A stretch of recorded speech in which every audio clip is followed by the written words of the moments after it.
Welcome to The Truth About Your Vote. My name is Chris Berg, and today I'm excited to introduce you to Dr. William Ascher. He is the Donald McKenna Professor of Government and Economics at Claremont McKenna College, received his doctorate from Yale University in political science, and is also the author of Revitalizing Political Psychology. Dr. Ascher, thank you for joining me today. Thank you very much. It's fascinating, first off, what you're sharing. With what you've studied, what are some of the common myths or maybe the assumptions that the American voter has about their power to vote? Well, let me start with the myth that, quote, what you see is what you get in the politicians. In other words, whether carefully listening to the speeches and the debates will allow you to understand the policies, character, and the likely future actions of the candidate.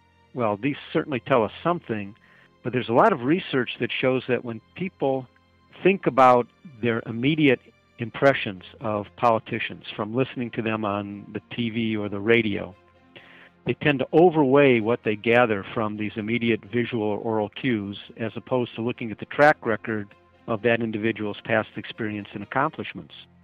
So if you really want to understand where the candidates stand, you have to do a lot more background investigation, what they did and how they did it. And there are other means besides listening to TV or listening to the radio or listening to a campaign speech to get that. There are a lot of really good journalists who've done a lot of good background work on the records of our candidates. And then there's another myth that the slip-ups or so-called gaffes that the politicians make periodically reveal their true character. And of course, there's a lot of people who are going around representing each party trying to videotape the slip-ups of the candidates of the other parties. It's almost as if we're waiting for the mask to slip so that we could really see what lies behind the facade of a candidate, that somehow a slip of the tongue will reveal their character. And I think that's not really what goes on at all. It should be pretty obvious that the exhaustion of campaigning 24/7 leads to tremendously tired candidates and candidate spouses, and they end up saying quite a number of things that they really don't mean.